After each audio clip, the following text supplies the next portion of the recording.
Recording started. Okay, welcome to week 4 of 18th August 2025.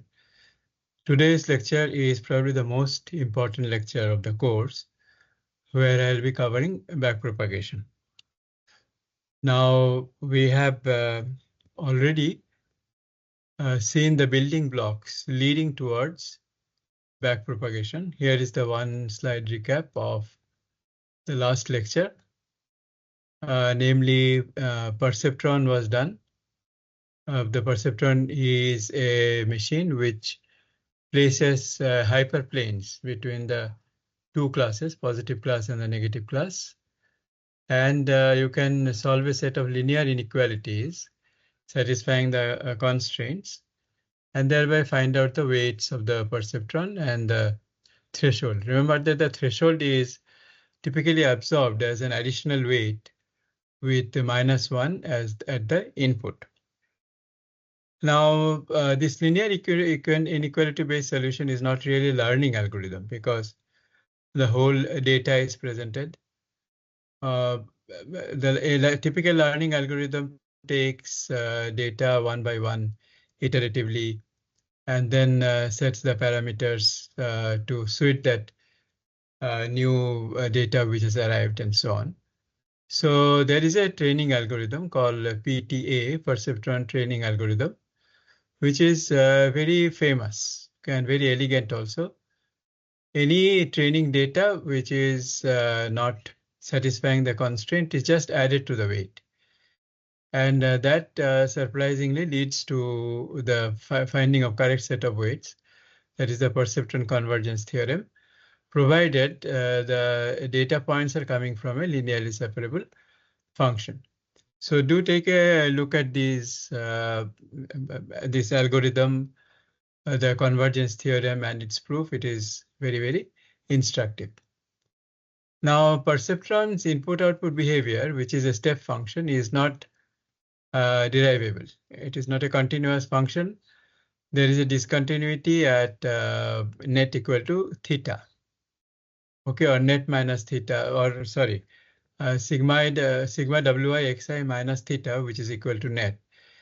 At net equal to 0, there is a discontinuity, and therefore derivative doesn't exist there. So we want a function which is derivable and is almost like perceptron's step function behavior, except that it is continuous and its slope can be changed, which is the sigmoid neuron. So we discussed the nature of the sigmoid function, 1 by 1 plus e to the power minus x. We looked at how to get the derivative of the function. The derivative is quite nice, output into 1 minus output.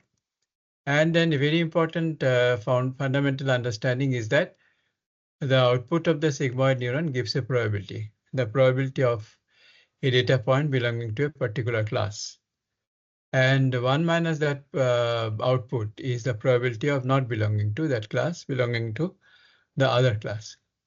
Then we understood that if that is the case, and if we take the winner take all strategy, then the output, if the probability of belonging to a particular class is greater than the probability of belonging to the other class, then we decide in favor of that class. So that leads us to conclude that if the sigmoid output is more than 0.5 for a particular data instance, we have to say that it belongs to a particular class and not to the other class. So this is the property of the sigmoid neuron. Then from sigmoid neuron, we generalize to softmax. Softmax is a vector of probability distributions, and therefore softmax can be computed by a layer of neurons at the outermost layer of a neural network. Almost all the deep neural networks finally have a softmax layer where the probability distribution is obtained and is compared with the target probability distribution. whose distance from the obtained probability distribution is measured by cross entropy. Now, softmax really generalizes sigmoid. We computed the derivatives of the output of the neurons with respect to their input, that is delta O, delta net. And the fact that it gives a probability distribution is very convenient. This particular mechanism is good for deciding in favor of one class. So single class classification problem, one versus the rest. If it is a multi-class classification problem, then softmax as such will not work because the probability values have to sum to 1. Then we have to take up what is called total sum square error, which will be discussed today. Then we discuss the part of speech tagging assignment, which is your first assignment. The instructions for presenting the assignment is forthcoming soon. And you'll have to compare 3 mechanisms for doing part of speech tagging here. You'll have to compare and contrast hidden Markov model based solution, which was partially discussed in the class, briefly discussed in the class, enconverter deconverter based solution, and the large language model based solution. You'll have to find out how well these 3 machines perform, and if LLM is performing the best, almost at the level of human beings, then how far are HMM and ENCODE-DECO from LLM? So this is what was done in the last class. Going forward, today is backpropagation. Then in the next class, I'll do word embedding.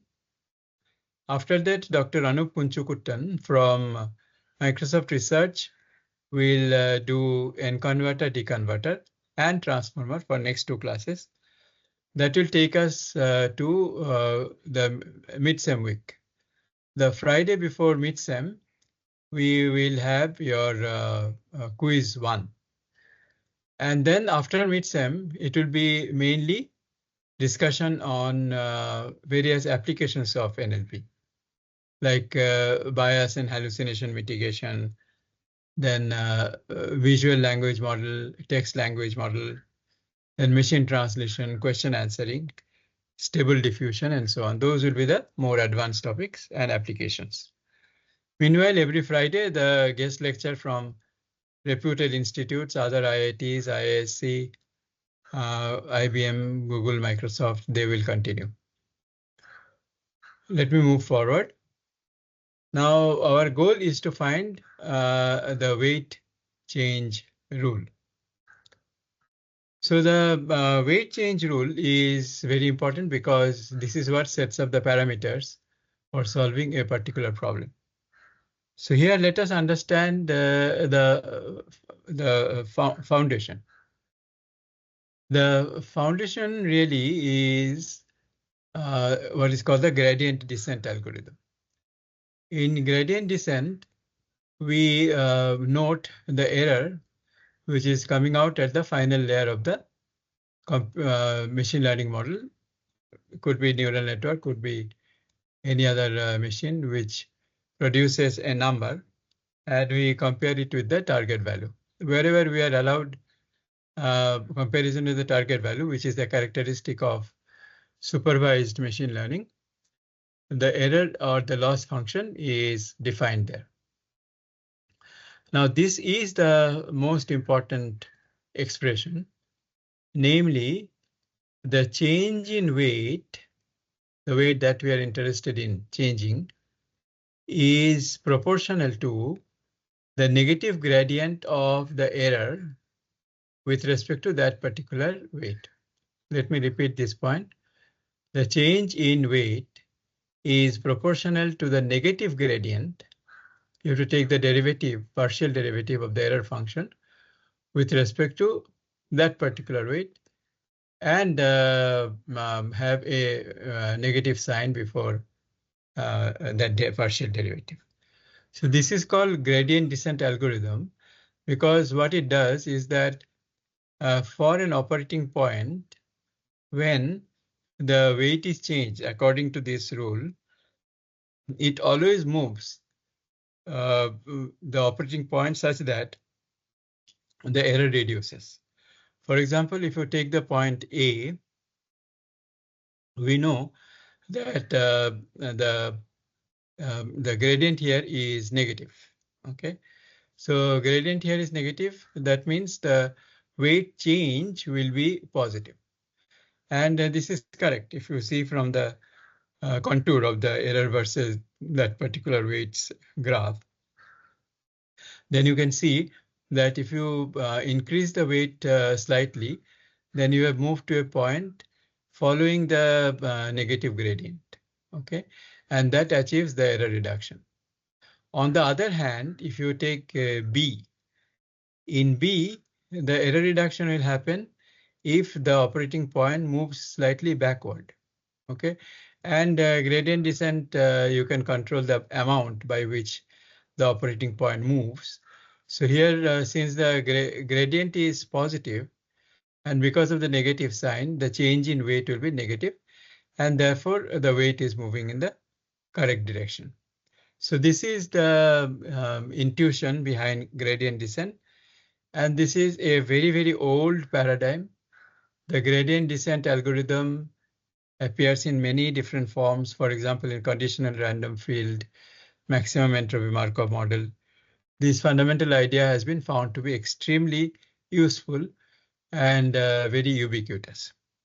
Now, how to implement that gradient descent in a particular model is our concern, in particular in backpropagation. So I hope this is very clear as to how gradient descent works. You start with the expression that delta Wji, the change in weight, where I is the source neuron, J is the destination neuron, is equal to minus eta delta E delta Wji, where eta is also called the learning rate. It controls the step size by which the weight value changes. So I'll go through the maths carefully and step by step, but you should definitely spend enough time looking at the slides and trying to understand how a particular step is following from the previous step. That will make things clear. Now, when we discuss weight change, it is always very useful to first take one single neuron and see how for a particular input vector, the weight vector changes. So here is a sigmoid neuron we have taken, one single neuron, and the weight values are W0, W1, W2 up to Wm. The input vector is x0, x1 up to xm. Suppose, without loss of generality, we are interested in finding out the weight change expression for W1. Okay, this letter in red. So W1 weight we would like to change, and we want to know by how much amount this changes. Now we have to always start with E, the error function, also called the loss function. So here the error function is minus t log O minus 1 minus t log 1 minus O. So this you can see is nothing but the cross entropy. T is the target probability. T is equal to 0 or 1. Target value, and it can be looked upon as a probability because it is 0 or 1 for class number 1, and for class number 2 it must be 1 minus t. And if O is the observed value, which is again a probability coming out from the sigmoid, log of 1 minus O is the or 1 minus O is the probability of the other class, okay, belonging to the other class. So this is target. This is nothing but minus sigma target log target into log of the observation probability. So this is Ti, Tj, log Oi, log Oj, and the summation of this with a negative sign before them. Okay, So this is nothing but cross entropy. So this is the E function. Now we are told that we can obtain delta Wj from this expression, eta delta E delta W1. Okay, eta delta E delta W1.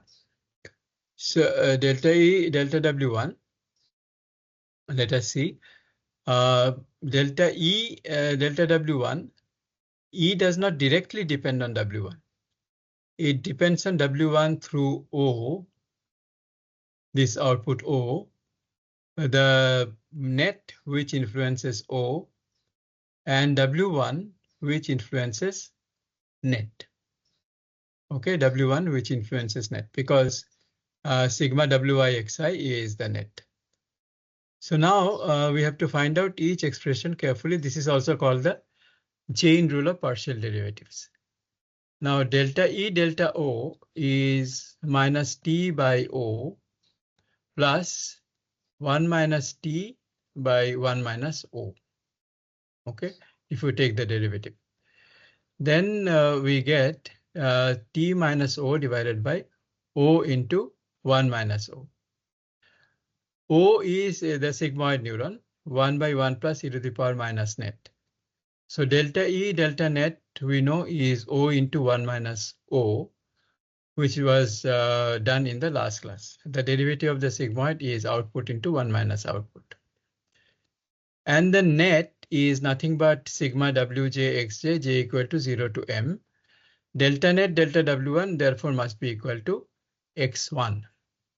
So now if we multiply all these expressions, delta E delta O, which is minus T minus O divided by O into 1 minus O, then delta O delta net O into 1 minus O, and delta net delta W1, which is x1, then we get minus T minus O eta, and O into 1 minus O cancels, numerator and denominator, and x1. Sorry, this delta W1 should be minus of eta delta A delta W1. Then the expression that we get is eta into T minus O into x1.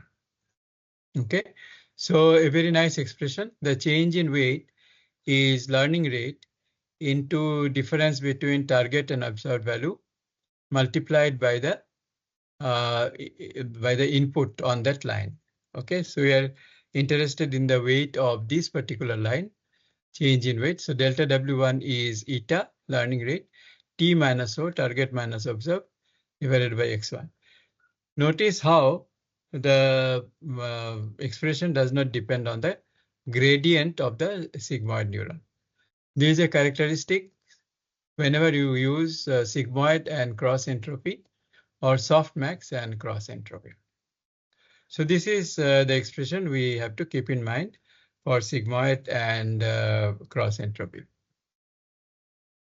Now, when we have to have multiple neurons in the output layer, then we have to make use of softmax, and of course cross entropy remains as the loss function. So we are illustrating this derivation through 2 neurons only and a single training data point. So since it is a single training data point, we are omitting upper suffixes, lower suffixes, etc. So we find here that the output which is coming out is O0 from the 0th neuron and O1 from the 1th neuron, O0, 1, O1. And the net values for these neurons are net 0 and net 1. Now, because of the softmax, nature of softmax, O1 must be equal to e to the power net to the power 1 divided by e to the power net 1 plus e to the power net 0. O0 must be e to the power net 0 divided by e to the power net 1 plus e to the power net 0. This is, these are the values O1 and O0. Now, the partial derivative of the O vector with respect to the net vector is a Jacobian, where we have delta O0, delta net 0, delta O1, delta net 0, delta O0, delta net 1, delta O1, delta net 1. And these expressions have been derived before in the last class. Delta O0, delta net 0 is nothing but the neuron's own derivative with respect to own input. So this is O0 into 1 minus O0. Delta O1, delta net 0 is the neuron's output derivative with respect to another neuron's input, which was derived to be minus O0, O1, the negative of the product of two outputs, own output and the other neuron's output. Similarly, delta O0, delta net 1 must be O1 minus O1, O0, and then own input's derivative with respect to own input, O1 into 1 minus O1. This was derived in the last class. Now let's see how we use it for our weight change rule. Now cross entropy loss or the error function is same. This is sigma Ti log Oi, I going from class number 1 to class number C, okay, whichever is the final class. And in this case, there are two classes. So equal to minus T1 log O1 minus T0 log O0. So O1 is this expression, O0 is this expression. We have done that. Now we need the chain rule. The change in weight for W11 is what we are interested in. The change in weight is W11. This is the connection. And here we have delta E, delta W11, which needs to be computed. Now, delta E, delta W11 is minus T1 O1, delta O1, delta W11. And then minus T0 by O0 into delta O0, delta W11. Okay. Why there are two expressions? Because we know that E depends on both O1 and O0. Okay, that is why. Now, delta W01, delta W11 is again by applying chain rule. Okay, you have to note this carefully here. Again, this will have two expressions. This is delta O1, delta net 1 into delta net 1, delta W11 plus delta O1, delta net 0 into delta net 0, delta W11. So here, since O1 depends on both net 1 and net 0, we have to bring in both sets of partial derivatives. Okay, that is the requirement of the partial derivatives. Now, delta O1, delta net 1 is O1, 1 minus O1. Delta net 1, delta W11 is X1. The other expression, delta O1, delta net 0, and delta net 0, delta W11, okay, this gives rise to 0. Why does it give rise to 0? It gives rise to 0 because W11, which is from X1 to net 1, does not affect net 0 directly. Okay. So delta net 0, delta W11 must be equal to 0. Similarly, delta O0, delta W11 is delta O0, delta net 1 into delta net 1, delta W11 plus delta O0, delta net 0, delta net 0, delta W11 as before. Now, in this case, we have a situation where the derivative is with respect to another neuron's input. So here, delta O0, delta net 1 is giving me minus O1, O0. Delta net 1, delta W11, like before, is giving me X1. And delta O0, delta net 0 is okay, but delta net 0, delta W11 is giving me 0 because W11 does not affect net 0. And delta E, delta W11, therefore comes out to be equal to minus T1, 1 minus O1 X1 when you take these products, plus T0 O1 X1. And this is equal to minus T1, 1 minus O1 X1, plus T0 is nothing but 1 minus T1. There are only two classes. And O1 X1 remains. Now what I do is that I do some algebraic manipulation and see that inside I have minus T1 plus T1 O1 plus O1 minus T1 O1. So T1 O1 and minus T1 O1 and plus T1 O1 cancel, giving me minus T1 minus O1 into X1. So delta W11 is now negative gradient of delta E delta W11 multiplied by the learning rate, which is equal to eta into T1 minus O1 into X1. So again, the similarity with sigmoid is very nice and remarkable. If for a sigmoid neuron, it was learning rate into target minus observed into input at the connection. Here also, you see the change in weight W11 is nothing but eta into T1, the target value at the 1th neuron, minus observed value at the 1th neuron, multiplied by input at the line. So that finishes the discussion on cross entropy, soft noise combination, cross entropy, sigmoid combination. Give for only for single neuron or for a layer of neurons where there is no hidden layer. Okay, but we know that deep learning networks obtain their power from hidden layer. So this is quite good. And what we find is that the expressions are quite intuitive and they're free from the derivative of the neurons' input-output behavior. Okay, so let's proceed now. So this whole discussion can be generalized when E is a cross entropy loss. By the way, E and L are interchangeably used in deep learning area. E is called error, L is called loss, but they mean the same thing. So this is a generalized rule we have been able to arrive at.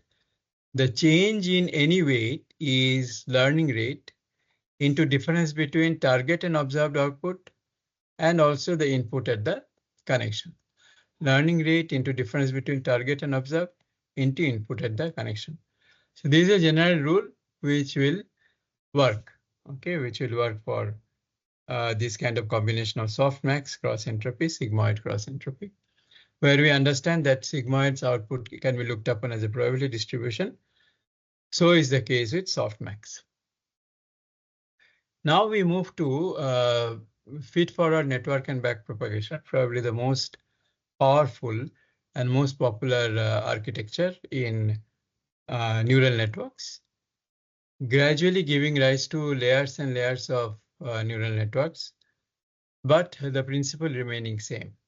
Okay, whether it is ChatGPT or Claude or Gemini, at the foundation, they are solving a backpropagation problem. Need not always be feed-forward network because backpropagation is very general. It can work for recurrent network. It can work for any kind of connection, any kind of assembly of neurons. We just have to remember the rule of the backpropagation, which I'm going to cover right now. Also, the problem may be multi-class. Okay, need not be a single class classification problem. All right. Now we have seen that XOR cannot be computed by a single perceptron. XOR also cannot be computed by a sigmoid neuron.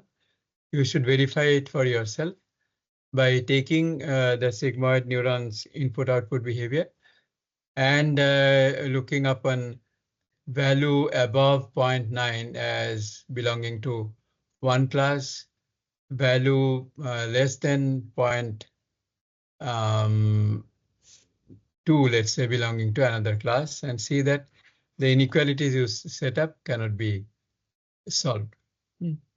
So, however, XOR can be solved if I apply what is called MLP, multi-layer perceptron. Now here is the XOR network, and there is what is called a hidden layer. So what I do is that the XOR function x1 XOR x2 is looked upon as composition of two functions, x1 bar x2 and x1 x2 bar, or of x1 bar x2 and x1 x2 bar. So the final neuron computes an OR of these two functions, x1 bar x2 and x1 x2 bar. And we did know that XOR can be looked upon as the disjunction of x1 bar x2 and x1 x2 bar. Now both x1 bar x2 and x1 x2 bar are computable by a single perceptron. So this perceptron achieves these two perceptrons. If you have threshold as 1 and 1 for both these hidden layer neurons, and -1 as the weight here, 1.5 as the weight here. Similarly, symmetrically, 1.5 as the weight for x1 bar x2, and -1 as the other way, then these two functions are computed. And OR function we know can be very easily computed by keeping threshold theta as 0.5 and the weight values as 1 each. So XOR can be computed if we introduce a hidden layer of perceptrons. Now the question is that, here is another network, which is the alternative network for XOR. We know that XOR also can be computed by x1 plus x2 and x1 x2 bar, which is x1 bar plus x2 bar, and then AND function at the end. Okay, so all these neurons can be perceptrons, and we can compute XOR. But the key point here is that the hidden layer has been introduced. These layers do not interact with the outside environment. They receive input from a previous layer of neurons, output to a subsequent layer of neurons. So XOR is being computed by what is called compositionality, either as OR of x1 bar x2, x1 x2 bar, or as AND of x1 bar plus x2 bar, or and x1 and x2. So in general, it is not possible for most practical situations like weather prediction, stock market prediction, etc., to break the function into linearly separable components. It is impossible, really. So those functions are extremely complex functions, and we do not know also how they operate. However, it is not the case that XOR neuron cannot be XOR cannot be computed by a single neuron. If you introduce a sine function as the input-output behavior of the neuron with weight values as pi by 2 and pi by 2, and the sine function is sine of x1 plus x2, or x1 into pi by 2 plus x2 into pi by 2, multiplying the inputs, then this neuron can compute XOR, as the table shows here. But sine function is normally not used for practical applications. You should think about why is it the case. Now, backpropagation algorithm for XOR you should implement. It is not a part of your assignment, but for your own training and understanding. And observe if XOR converges. Okay, that means the error falls below a particular limit, and what is being done at the hidden layer. So this is a very useful exercise to do. Now, when we have a neural network with many layers, then there are surmises and theories that most probably these neuron layers are mimicking the layers of NLP also. So one layer is dedicated to morphology, another for pause tagging, another for NER, and so on. And finally, the NLP task gets solved. Then we also have to understand one important fundamental concept, batch learning versus incremental learning. So in batch learning, the updating of parameter happens after one pass over the whole data set. That's called an epoch. In incremental learning, the updates happen after every pattern, after every input-output pair is seen. So incremental learning, therefore, has this iterative behavior. Batch learning also has iterative behavior, but on a longer time window. You have to see the whole data points. Now, which learning algorithm is better than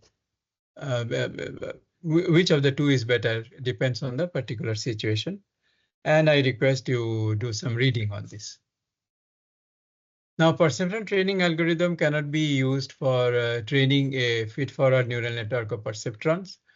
That is because perceptron training algorithm requires the input-output behavior for every perceptron. For hidden layers, we do not know the input-output behavior because we do not know what the hidden layer functions are computing. So we need a different solution. Now here again, the gradient descent technique comes into our rescue. So let us go through the notation carefully. In case of feed-forward neural network, the error function is given as half of j equal to 1 to capital P, I equal to 1 to capital N, Ti minus Oi whole square, and the whole thing's lower suffix by j. What is happening here is that we are computing the error at every neuron, Ti minus Oi. Okay, I varies over the neurons. And we are summing this up. After that, again, for the next data instance, we are doing the same thing, and we are adding it to the previous error. This way, all the errors, each individual error for every neuron, and for all data instances are added together. That's why it is called total sum square error. Now, the weight change again follows the same rule, the gradient descent rule. And here we find that if we have a destination neuron B and a source neuron A, then WBA is the connection. Okay, remember this notation. The letter close to the weight value is the destination neuron. The other letter is for source neuron. So delta WBA must be proportional to minus delta E, delta WBA. So you have already understood how gradient descent operates and how it always reduces the error. So gradient descent is a greedy algorithm, and greedy algorithm has the problem that it can fall into local minimum. In case of feed-forward network and backpropagation also, local minima can happen. Similarly, step function versus sigmoid function, we can simulate a step function by introducing what is called high watermark and low watermark on the sigmoid's input-output behavior, and thereby set up inequalities. Now, backpropagation algorithm will work this way. Look at this deep neural network. I mean, there are layers and layers of neurons. So in the output layer, the J index is running over the neurons in the outermost layer. And we are interested in finding out the weight value of WJI, where J is the destination neuron in the output layer, I is the source neuron. Similarly, we will be interested in finding out the change in weight value of for hidden layer neurons, where WJI will be in the hidden layer.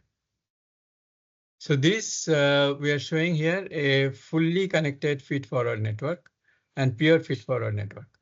Fully connected means from every layer, all the neurons are connected to all the neurons in the next layer. Feed-forward because there is no feedback connection, and pure because there is no jumping of connection. By the way, all these restrictions are not necessary. Backpropagation is very general and universal. It can operate even if the feed-forward network is not fully connected, even if it has feedback connection, and even if it is not pure, if there is jumping of connection. So let's see how. Now we'll do this maths carefully. This is the foundation for backpropagation algorithm. Delta Wji is minus of eta delta E delta Wji, where eta is the learning rate and eta is between 0 and 1. So this is exactly following the direction that we took for sigmoid and softmax. Now delta E delta Wji, E does not depend directly on Ji. E depends on net J, of course, and net J depends on delta Ji. Now we introduce a very useful notation here. Delta E delta net J is called minus delta J. Okay, this is a very, very useful quantity for us, and it's a mathematical manipulation, you can say, which facilitates our discussion. So then delta Wji is eta, learning rate, into delta J, minus minus cancels, and delta net J, delta Wji, which gives me eta delta J OI. This is called the universal expression of weight change by backpropagation. This is universal.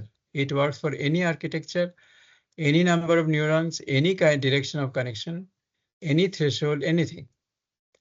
And whether it is a transformer or it is encoder, decoder, RNN, CNN, feed-forward network, everywhere it is the same weight change rule which applies. Now understand this intuitively. Eta is the learning rate. Delta J is some quantity at the destination neuron. OI is the output from the source neuron. Okay, so let me repeat this point. Change in weight is equal to learning rate into delta J, which is a quantity in the destination neuron, multiplied by OI, which is the output from the source neuron.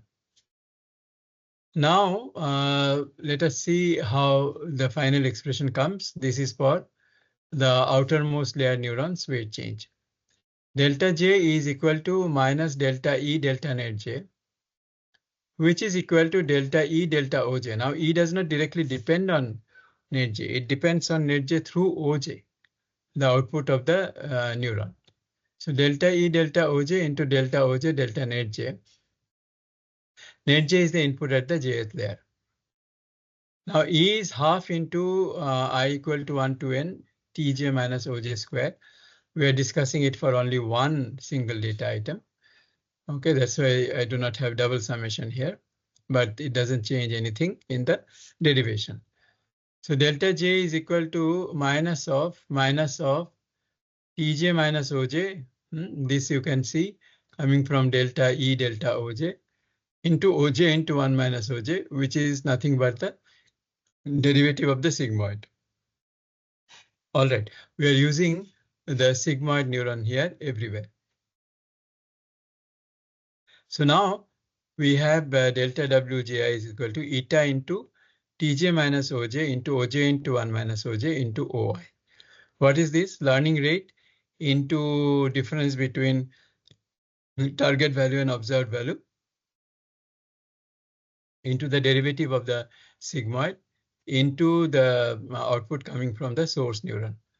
You will recall that for softmax and cross entropy, the derivative disappeared. It also disappeared for sigmoid. In case of total sum square error and backpropagation, eta into Tj minus Oj remains the same. The only extra thing coming in is the sigmoid neurons derivative. Okay. So the observations from delta Wji is that delta Wji tends to 0 if Oj equal to Tj, and that should be the case. Okay, if we have reached the target value or very close to the target value, then the change in weight should be very small. If Oj equal to 1 or Oj equal to 0, then also delta Wj is 0. What does it mean? It means that Oj is 0 only at the minus infinity. Oj is equal to 1 for the sigmoid neuron only at plus infinity. So at those places, the neuron's input output has saturated.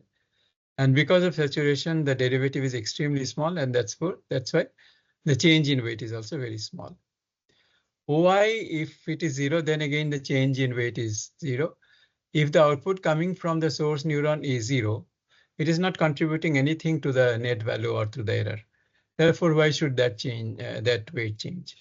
So this is intuitive, and we can understand the expression this way by matching it with our observation. So do that yourself is instructive.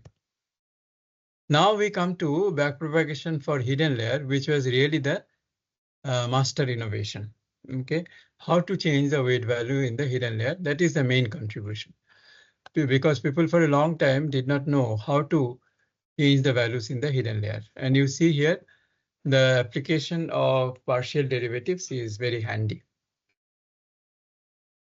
Now, the reason why backpropagation is called backpropagation is because of this particular reason, that this delta value is backpropagated from outermost layer to the innermost layer. So here is the picture. K is an output layer neuron. J is a hidden layer neuron.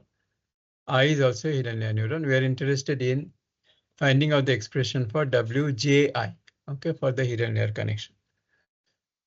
So again, we start with the universal expression. Delta WJI is nothing but eta delta JOI. Delta J is the activity in the destination neuron. Now delta J by definition is minus delta E delta net J, derivative of the error with respect to the net input at the jth neuron. Jth neuron can be anywhere in the network. E is at the outermost layer. But this derivative of E with respect to net J, because E is influenced by all inputs, okay, all inputs, all net values. So this is equal to minus delta E delta OJ into delta OJ delta net J by chain rule. And this is equal to minus delta E delta OJ into OJ into 1 minus OJ, which is nothing but the derivative of the sigmoid. Now delta E delta OJ, how do we analyze this? E is a function of OJ, and OJ is a function of OJ is influencing all the net Ks. Okay, so if you look at this architecture, the output from the jth neuron is influencing all the net Ks, all the net inputs at the next layer of neurons. Okay, so therefore what we can say is that delta E delta OJ is delta E delta net K into delta net K delta OJ into OJ into 1 minus OJ, which is nothing but the derivative of the sigmoid. So this sigma applies to only the first part of the expression. So hence delta J is nothing but minus delta E delta net K recursively defined as minus delta K into delta net K delta OJ is nothing but WKJ, because OJ is the input which is influencing net K, and delta net K delta OJ has to give me the weight of that connection and multiplied by this quantity. So this becomes equal to WKJ delta K, where K is summed over all the neurons in the next layer, multiplied by the derivative of the sigmoid. So this is a very general expression where delta J is recursively defined. Okay, recursively defined, and the recursion is over the delta values coming from the next higher layer. They are multiplied by the returning weights, okay, reverse of the weights, and we also have to take the station derivative. That is the derivative of the sigmoid neuron. Okay, so we have backpropagated deltas summed over, multiplied by the station derivative. This is how delta J is computed. Now, how is it used in the final expression? In the final expression, we'll have delta WJI is eta delta J OI. Delta J is TJ minus OJ into sigmoid derivative for outermost layer neuron.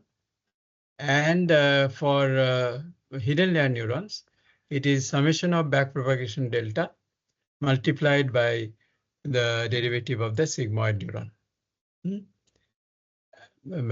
Derivative of the sigmoid neuron. This OI is not there. This OI is coming from the final expression.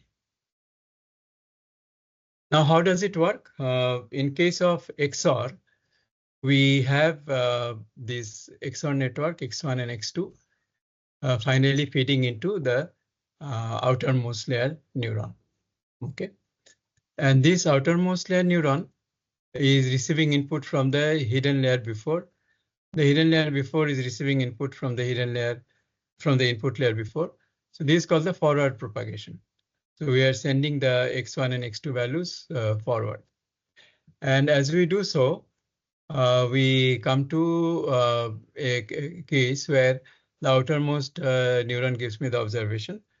We take the difference from the target value. It is 1 or 0, and that gives me the error or loss.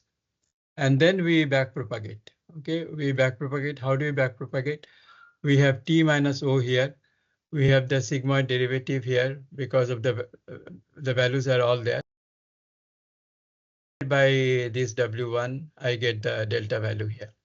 Multiply by W2 here, I get the delta value here. Then I come to this hidden layer neuron, and there we multiply the delta values by -1 and 1.5, and thereby we obtain the weight change rule everywhere. Okay, these are backpropagation operates. So I really insist that you implement feed-forward network backpropagation for XOR network, and that will really give a very good understanding of how forward and backpropagation.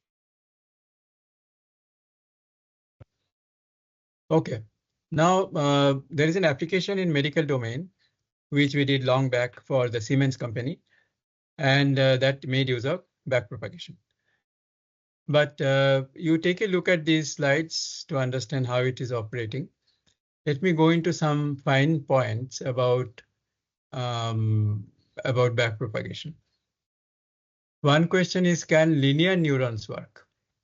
So if we have hidden layer neurons, output layer neuron, not having nonlinearity, not having sigmoid, not having softmax, nothing, but they are linear neurons. Okay, then can such a network compute XOR, or can such a network do feed-forward network backpropagation for interesting applications? The answer is no, because you see this whole network is now collapsible to a network without any hidden layer. Okay, because of the compositionality. H1 is equal to M1 W1 X1 plus M W2 X2 plus C1. H2, this should be H2. H2 is M2 W1 X1 plus W2 X2 plus C2. And output is W5 H1 plus W6 H2 plus C3. And you can express this in terms of a linear function of X1 and X2. So it is as if no hidden layer is required. You straight away have X1 and X2, and K1, K2, and K3 as parameter values. Now we know that a single neuron, okay, cannot compute XOR even if it is performing linear operation. So this you can see yourself by setting up linear inequalities. Okay, so if both the inputs are 0, then M into W1 into 0 plus W2 into 0 minus theta plus C is less than 0.1. We are assuming that a data point belongs to a particular class if the value falls below 0.1. And it belongs to the other class. This is for the 0 class. And for the 1 class, if the output value is more than 0.9, then we say that this data point belongs to the other class. So here we see one of the inequalities is M into W1 into 1 plus W2 into 0 minus theta plus C greater than 0.9. So this way we set up 4 linear inequalities. And when we do so, we find that these linear inequalities are not consistent within themselves. So a neuron with a linear input-output cannot compute XOR, and therefore any number of neurons, okay, any number of neurons in any number of layers, where all the neurons are linear neurons, cannot compute XOR. This is the this is an interesting observation. Then local minimum. Greedy nature of backpropagation, it can get stuck in local minimum. So when that happens, then we have to take it out of the local minimum, because at local minimum, the error value has not fallen below a particular acceptable threshold. So this can give rise to wrong behavior by the neural network. It will not perform well on the test data. So suppose I have trained a feed-forward backpropagation network for sentiment analysis. If the training error itself is very high, then for new examples, how can it perform well? Okay, it will not perform well. So local minimum should be resolved. So local minimum you can solve by shaking the neural network out of local minimum. So that means what you do is that you reinitialize the network and run backpropagation once again. We can use momentum factor to speed up the training of the feed-forward network. So momentum factor is operating this way. The change in weight at the nth iteration is the gradient descent expression, eta into delta j into OI, plus beta into delta ji n minus 1th iteration. You have to take the previous weight change value, multiply it by a small constant beta, typically 1/10 of eta, and then add it with the gradient descent expression. This typically accelerates the movement of the operating point towards a minimum. And why it does so is because when it is when it is on a flat plane, the change in weight direction is same for both gradient descent and momentum factor part, and that increases the step size. Whereas within a trough, there can be oscillation from one side to the other, and then there are weight values which are of different sign. So that reduces the change in weight, and therefore it reduces the step size, and therefore it reduces the oscillation. The next important point is the vanishing exploding gradient, which will also be coming for RNN and ENCODE-DECO. What happens is that when you have a feed-forward neural network, we have seen that the gradient descent algorithm and the BP requires you to move the delta value downwards. Downwards is nothing but delta is multiplied by the weight values used in reverse, multiplied by the station derivative. Now the station derivative for sigmoid is always between 0 and 1. For softmax also, it is always between 0 and 1. So when that happens, you keep on multiplying the station derivatives, leading to an extremely small value. So therefore, what happens is that when we come closer to the input layer, the change in weight becomes extremely small. Okay, and that affects the training part. It does not lead to appreciable weight change. So this is called the vanishing gradient. This is the problem for any deep neural network. And vanishing exploding gradient problem is solved by making use of what is called ReLU. Okay, ReLU function instead of sigmoid or softmax. Okay, so how ReLU operates, we'll see later. In case of encoder decoder also, or RNN also, which is simulated by a multi-layer feed-forward neural network, again the same problem happens, and therefore it becomes difficult, and this problem needs to be solved. Gradient can happen if the gradient is more than 1. This can happen when we use, let's say, tan function multiplied by a constant, and that can lead to exploding gradient. Then finally, so there is this question of symmetry breaking. where we find curiously that in XOR, if we have all weight values starting initially with same quantity, all weights have the same value initially, then the network doesn't converge. Okay, it doesn't converge. The XOR network requires different sets of weights at different connections. This will never happen because of the nature of the weight change expressions that we obtain. Now, symmetry breaking can, so the point is that weight values need not be all same. The weight values do not have to be symmetric. So what do you mean by symmetric? I draw the XOR network in a different way now. The hidden layers are fine, and the input layer neurons are put one top of the other. And I draw an axis. This is called the axis of symmetry from the input layer to the outermost neuron. Now the weight values on either side of the axis of symmetry should not be same. If they're same, then you cannot make them different as the backpropagation operates. This you can check for yourself by applying the backpropagation rule. And then such a network is of no use because you need different set of weights. So this finishes the discussion on backpropagation and its nitty-gritties. Do take a look at the medical application, which was for skin disease detection. It is an interesting application. And there will be good assignments coming your way based on backpropagation feed-forward network.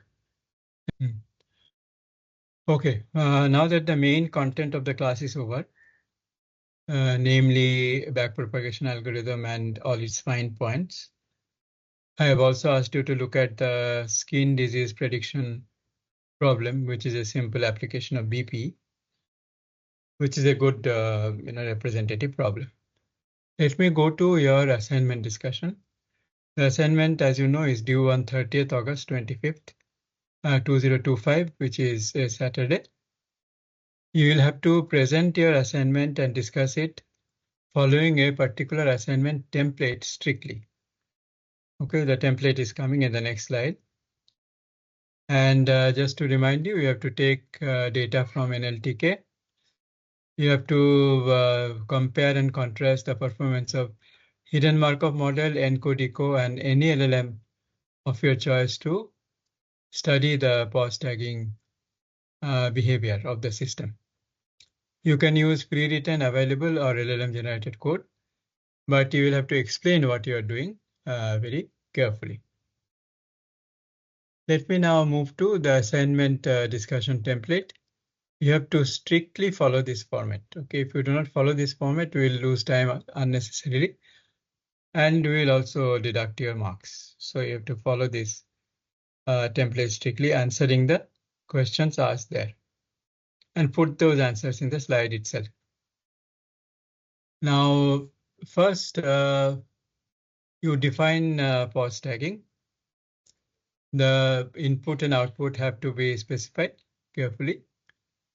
So, for example, the man is good.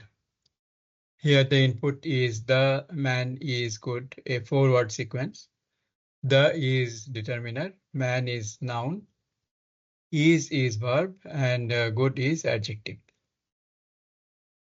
Caution, you cannot give input inside the code. You cannot embed the input sequence inside the code. You'll have to take it from the terminal or from the file, as the case is, depending on the size of the input. And the output, of course, has to be specified by you carefully. Next is data downloading and cleaning. So we would like to ask you, how much of data did you use? From what source? Of course, I have specified NLTK, but you might want to explore other data sources also, just for curiosity. Did you use any cleaning on the data? If so, what and how and why? So sometimes data needs cleaning. There is noise. There are,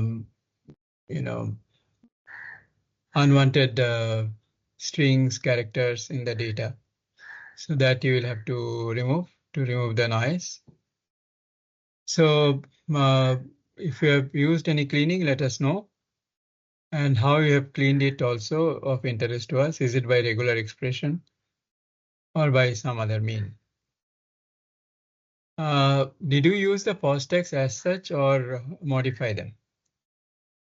Now the pause tags classically are from the pen pause tag data. There are many other competing pause tag sets, but the most popular is pen pause tag set, which is something like 40 tags. But our recommendation is that you use 12 universal cross-lingual tags. Yes, 12 only, which are for noun, verb, adjective, adverb, preposition, conjunction, etc. at a high level. Okay, each tag is not broken up into finer categories. So under noun, for example, you have proper noun in the pen pause tag set, but not so in this case. So you use these 12 tags only. Now the NLTK data is using pen pause tag set. So you'll need a bit of mapping from those tags to the universal tag set and get the data with these 12 universal tags. So I suggest you make use of this small Python script. Import NLTK under the Python environment. NLTK.download Brown. This example is only for the Brown corpus. There are other corpora under NLTK, for example, CONLL. From NLTK.corpus, import Brown and print Brown tagged sense tag set universal 0. This returns the Brown corpus sentences mapped to universal tags. So this will serve your purpose. So this is a suggestion to do mapping, and one of the well-known data there being Brown. Now, HMM-based pause tagging. What did you read for this part of the assignment? Would like to know. Why is Viterbi linear time? Because this is what finally produces the tags. Is your program running? If yes, give a demo. And you'll be given some test sentences, or you'll be given some test files. But anyway, you must have a set of test files of your own on which you have done the accuracy calculation. This for HMM-based pause tagging. In the encode-decode based pause tagging, again, what did you read for this part of the assignment? You will need to understand the encode-decode mechanism. What algorithm does the decoding phase use? That is of great importance and consequence. Some of the decoding frameworks use Viterbi. Some use beam search, which is a variation of A star, and so on. So is your program running? If yes, give the demo. This is for the encode-decode based system. LLM based, what did you read for this part of the assignment? So if you're using a particular LLM, let's say GPT-4o, then the corresponding literature you should have read and understood. Okay, and which LLM did you use? And why did you use it? Is of interest for us to know. Is your code running? If yes, give a demo. So you have to get your code running in all the parts of the assignment, and you have to give the demo also in a proper way. See that the demo is running. So now comes the interesting part, analysis part. Compare and contrast. Give a tabular comparison of precision P, recall R, and F1 score. F1 score is the harmonic mean of precision and recall. Try to understand why F1 score is a harmonic mean. And then you analyze and explain the observations. So maybe the noun accuracy is high for encodico and higher than HMM. Why so? Preposition accuracy is probably high in LLM. Why so? Try to give an insight into why things are happening the way they are. Okay, so that will give you higher marks because we would like to value your analysis capacity and insight. Then this is a very, very important diagram. For each of the 12 tags, compare and contrast as in the previous slide. And draw a sequence of 12 bars in the histogram, giving the accuracy of each of these tags. Okay, so, or you can simply put a table with 12 rows and 3 columns to compare and contrast the per part of speech accuracy. Accuracy here means F1 score. So once you do all that, then your assignment is complete. But do not say anything which is not asked for in the slides, okay? Because we will have constraint with respect to time, and we have to be evaluating on a uniform platform. So stick to this template to answer any question. So this is what is the discussion on the assignment, and we'll look forward to your implementation of the system and understanding of the system on 30th August. Thank you. And stop the recording.